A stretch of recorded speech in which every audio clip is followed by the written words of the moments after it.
হাজী সাহেবরা আর কিছু হোক বা না হোক, যাওয়ার পর একটা মনের তামান্না থাকে ওখানে ছাড়বো। আমি গতবার হারাম থেকে বেরোচ্ছি, এক মুরব্বী খুব বুড়া লাঠি একটা নিয়ে দৌড়ায় দৌড়ায় যেতেছে। আমার বাবা বাবা বাবা আবু জাহেলের বাসাটা কোন জায়গায়? আবু জাহেলের বাসাটা দরকার। আমি বলি কাকা চাপছেনি, হাসি দিয়া কয় খুব ইচ্ছা, যতক্ষণ না ছাড়বো ততক্ষণ কোনো জায়গায় করবো না। আমি এদিক দিয়ে যাবেন দেখবেন আছে। আবু জাহেল রসুলকে কষ্ট দিল, যার কারণে গোটা বিশ্বের কত প্রকার কত মানুষ সবগুলারটা ওখানেই ছাড়ে। আপনাদেরকেও যেন আল্লাহ পাক ছাড়ার তৌফিক দেয়। আর যদি কবরটা কোনো মতে বদরে দেখে তাহলে তো কোনো কথাই নাই। আমি ওখানে শহীদদের কবর জিয়ারতের সময় সাহাবাদের দেখি একজন লোক দাড়ি নাই, ও কবর যেখানে চিহ্ন তো নাই, বলে যে এই জায়গায়, ওখানে যায় লাফানো শুরু করছে, পাড়া দেয়।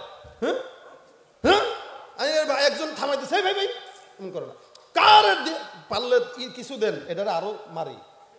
ওকে কেন?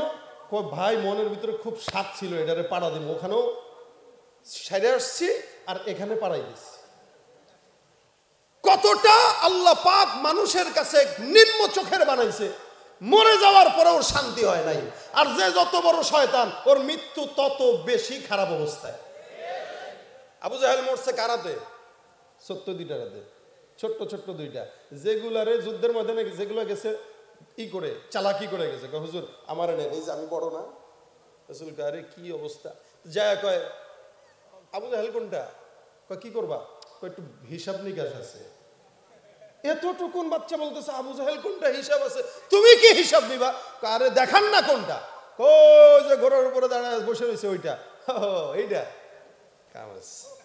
এই ভাই চল, তুই আর আমি আছি তো একাই, হতো আর কাউরে লাগে নাকি? ওটা শয়তানে মারতে। আল্লাহু আকবার কয় না? শোনেন, এই যাবৎ পর্যন্ত ইসলামের যত বিজয় হয়েছে, টাকা দিয়া, বোম দিয়া, বিমান দিয়া, কামান দিয়া কোনো বিজয় নয়। মুসলমানের সবচেয়ে বড় হাতিয়ার তার ইমানের হাতিয়ার, ঠিক কিনা বলে? যতক্ষণ ইমান থাকবে মুসলমানের জাতিকে কেউ সাহস নাই পরাজিত করবে। কি হবে নামাজ রোজা ইমানদারি বড়াই করে, যদি ওই খোদার কোরআন নরদমাতে থাকে পড়ে। কি হবে নামাজ রোজা ইমানদারির বড়াই করে, যদি ওই খোদার কোরআন নরদমাতে থাকে পড়ে।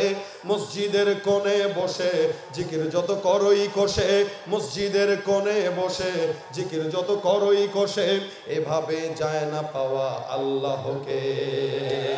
কি হবে বেঁচে থেকে অযথা বিদ্যা শিখে, যদি না গড়তে পারি শোষণবিহীন সমাজটাকে, ঠিক কিনা?